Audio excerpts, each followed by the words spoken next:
Okay, students, now we are going to start the ear topic. So in this part we will be covering the structure of the ear. Ear का structure क्या है? हालांकि देखने में हमें लगता है कि बस ये वाला पोर्शन जो हमें दिखाई देता है that is ear, but actually ear के अंदर बहुत ही complex structure है, तो हम लोग आज वो देखने वाले हैं. So be ready with your copy and pen. Copy and pen. Yes, right. Okay. So now ear is actually divided into three regions: outer region, middle region and the inner one. Outer region की अगर हम बात करें तो it is composed of this cartilaginous tissue which is called as pinna, जिसको हम ear pinna बोलते हैं, जिसके थ्रू ear की sound की waves है जो कि अंदर जाती हैं. Okay. Now this ear pinna is attached with the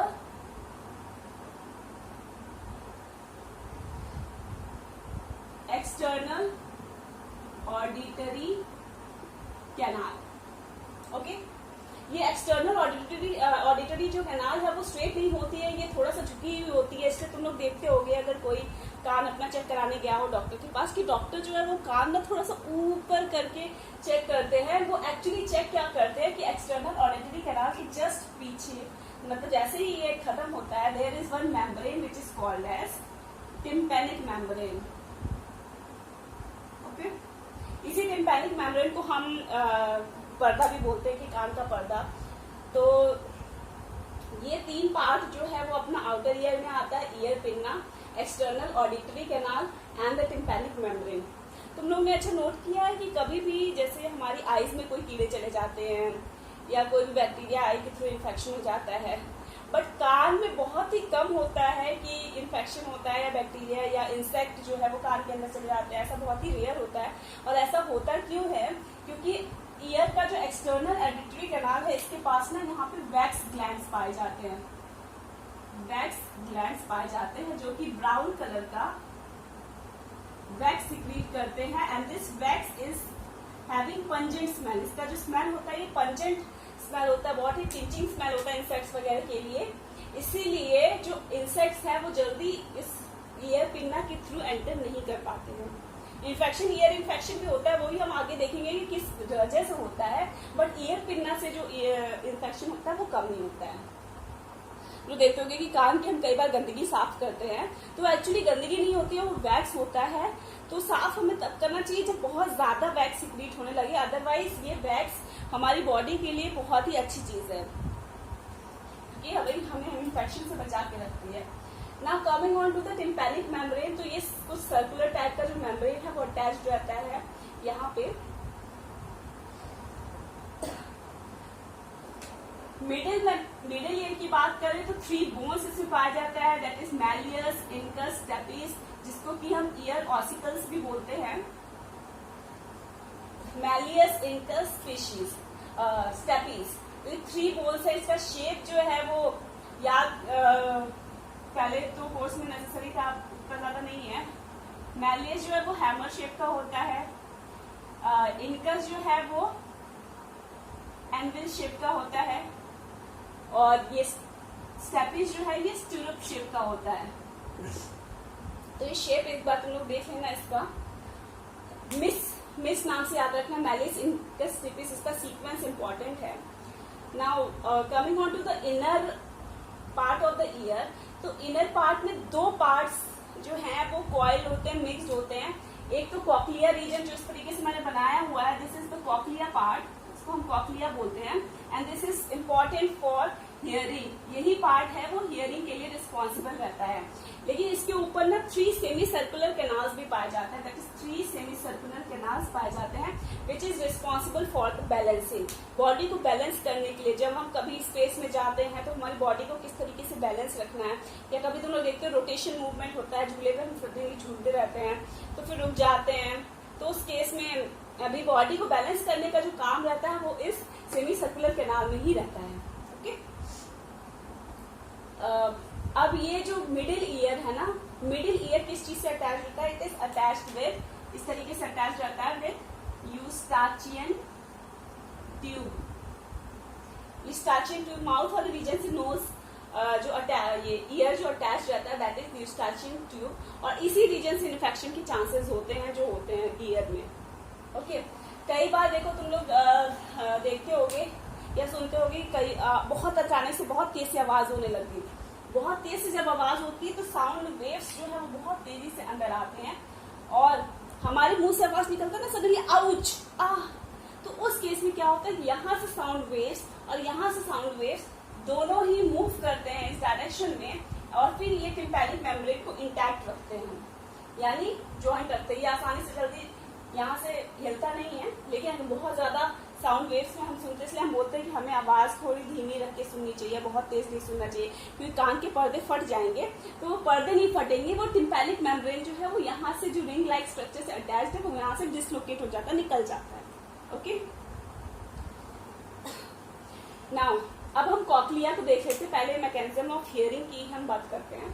तो ये जो सर्कुलर लाइक स्ट्रक्चर ये एक्चुअली किस तरीके से हमें दिखता है, अगर हम इसका इंटरनल देखें तो ये 3 पार्ट्स में डिवाइड रहता है। 3 पार्ट्स में ये कह सकते हो कि अगर हम लोग इसका कट करें टीएस तो हमें कुछ इस तरीके से दिखेगा, जो मैंने यहाँ बनाया हुआ कुछ इस तरीके से। और यही जो है अगर हम इस साइड से देखें, लॉन्गिट्यूडनली देखें तो ये हमें इस तरीके से दिखेगा। तो विजन क्लियर होना चाहिए कि हम किस तरीके का व्यू देख रहे हैं। तो जो सबसे ऊपर वाले जो लेयर है दैट इज कॉल्ड एज, मैं थोड़ा रफ कर देती हूँ ताकि लिखने के लिए हमें जगह मिल जाए। ऊपर वाली जो लेयर है that is called as scala vestibuli, middle one is called as scala media and the last one is the bottom one is scala tympani. अब इस स्केला टिम्पैनी के ऊपर क्या है, छोटे छोटे ना हेयर सेल्स पाई जाती हैं और यहाँ पे टेक्टोरियल मेम्ब्रेन भी पाया जाता है, टेक्टोरियल मेम्ब्रेन भी पाया जाता है। ओके, अब इसी को अगर हम कट करके देखें तो इस तरीके से हमें दिखेगा। जो आउटर लेयर है वो बोनी टाइप का है, इसलिए हम इसे कहते हैं बोनी लैबिरिंथ, और इनर वन मेम्ब्रेनस है थोड़ा, तो उसको हम कहते हैं मेम्ब्रेनस लैबिरिंथ। ओके, तो जो फ्लूइड इस बोनी लैबिरिंथ और मेम्ब्रेनस लैबिरिंथ के बीच में फ्लो होता है that is called as perilymph, and the fluid which is moving inside this membranous labyrinth that is called as endolymph। तो इतनी बातें हमें क्लियर है। कॉक्लिया को अगर हम लॉन्गिट्यूडनली देख रहे हैं तो इसमें 3 पार्ट्स है that is scala vestibuli, scala media which is having this basilar membrane या टिम्पैनिक टेक्टोरियल मेम्ब्रेन, और last one is scala tympani. If we cut this in TS, अगर हम इसका टीएस देखें तो outer layer is made up of bony and that is called as bony labyrinth. The inner layer is membranous labyrinth. The fluid which is moving through this in between this bony labyrinth and membranous labyrinth is perilymph and membranous labyrinth के अंदर जो यहाँ पे move कर रहा है that is endolymph। Okay? अब देखो, अब मैं फिर से इसको एक स्ट्रक्चर बना करके एक्सप्लेन कर देती हूँ कि किस तरह से हमें सुनाई देता है। This is scala vestibuli, scala media, scala tympani. This is tectorial membrane, this is basilar membrane and over this basilar membrane there are hair cells। यहाँ पे क्या होता है, hair cells पाई जाती हैं। जैसे ही साउंड वेव्स हमारी ईयर पिना के थ्रू अंदर आती है, when it moves through it, ये जो hair cells है ना, it becomes sensitized, ये sensitize हो जाते हैं और ये sensitize होते हैं और ये टच करने लगते हैं हमारा टेक्टोरियल मेम्ब्रेन को।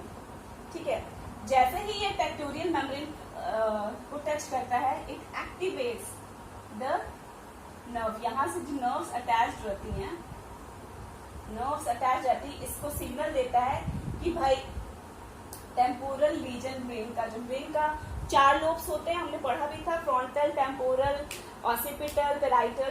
तो टेम्पोरल लोब में मेनली हियरिंग का काम रहता है, तो वहां पे ऑडिटरी कॉर्टेक्स में जाकर के सिग्नल दो कि भाई ये साउंड वेव्स आ रहे हैं तो इसको साउंड में कन्वर्ट करो। ओके, तो इस तरीके से हमें सुनाई देता है। कुछ नहीं होता, बस हेयर सेल्स मूव करती है, ऊपर टच करती हैं, जैसे ही टच करती हैं तो यहाँ से जो न्यूरॉन्स अटैच्ड हैं वो जाकर के ऑडिटरी नर्व को मैसेज देते हैं for hearing. So this is how hearing take place. अभी हम बैलेंसिंग का भी देखते हैं कि बैलेंसिंग हमारी बॉडी में किस तरीके से होती है।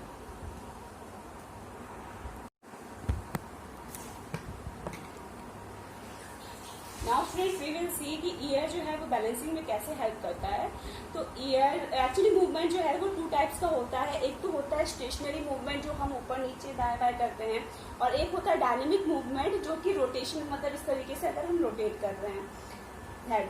तो दोनों में किस तरीके से हेल्प करता है इसके लिए मैंने बताया कि सेमी सर्कुलर कैनाल्स यूज होता है। तो जो 3 सेमी सर्कुलर कैनाल्स, उसका स्ट्रक्चर कुछ हमें इस तरीके से दिखता है। These 3 are the semicircular canals, जिसकी एंड पे क्या होता है, एक बल्ब लाइक अपीयरेंस होता है। This bulb like structure is called as ampulla, and inside this again there is some इस टाइप से स्ट्रक्चर प्रेजेंट होता है जिसमें हेयर सेल्स पाए जाते हैं, and over this there is a membrane. ठीक है, दिस क्रिस्टी लाइक अपीयरेंस या zigzag like appearance is called as crista ampullaris. इसको हम क्रिस्टी एम्पुलरिस बोलते हैं, जिसमें हेयर सेल्स पाई जाती हैं।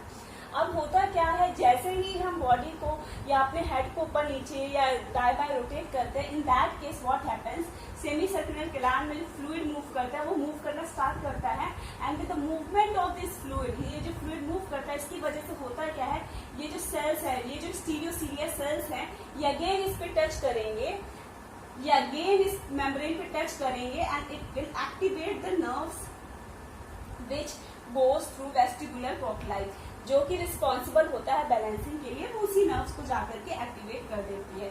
हमें बस यहीं तक देखना है कि एक्टिवेशन नर्व्स तक कैसे हो रहा है। सिमिलरली ये जो सेमी सर्कुलर कैनाल है, इसके नीचे 2 बल्ब होते हैं, सैक लाइक स्ट्रक्चर होता है। One is called as utricle and another is called as saccule. और यूट्रिकल एंड सैक्यूल में भी एक कैविटी पाई जाती है, this cavity is called as macula. Now inside this cavity what happened, there is some small granules present, जिसको हम calcium carbonate के क्रिस्टल्स बोलते हैं। कैल्शियम कार्बोनेट के क्रिस्टल्स के जस्ट बिलो क्या होता है, फिर अगेन वही हेयर सेल्स पाई जाती हैं, मेम्ब्रेन पाया जाता है। अब बॉडी जब फिर से इनबैलेंस फॉर्म में रहेगी या रोटेशन मोड में रहेगा, उस केस में भी क्या होगा कि हेयर सेल्स जो है वो टच करेंगी, सेंसिटाइज करेंगी नर्व्स को, और नर्व्स जो है वो फाइनली जाकर के ब्रेन में मैसेज पहुंचा देगा कि भाई बॉडी को बैलेंस करो। तो बेसिकली हियरिंग में या बैलेंसिंग में हम कोई भी चीज की बात करें तो फोर्स यही रहा है कि ये मेम्ब्रेन है, ये हेयर सेल्स है, ये इसको टच कर रही है, और टच करते ही क्या होगा कि नर्व्स जो है उसका कॉम्प्लीमेंट्री जो नर्व्स है उसको सिग्नल देगी कि भाई अब हमें लिसनिंग करनी है या अब हमें बैलेंसिंग करनी है। So this is all about the ear के बारे में this much is sufficient। अब इन सब में कोई डाउट हो तो तुम लोग मुझे बताना। This will be the last video for this chapter. इसमें कुछ क्वेश्चन आंसर्स जो है मैं तुम लोग को पिक भेज दूंगी, तो तुम लोग उससे लिख लेना। और प्रीवियस वीडियो का नर्वस सिस्टम जो चैप्टर था उसका भी क्वेश्चन आंसर्स रह गया था, तो मैं तुम्हें उसका भी पिक भेज दूंगी तुम लोग को, तुम लोग वो भी लिख लेना। Okay, thank you, bye bye.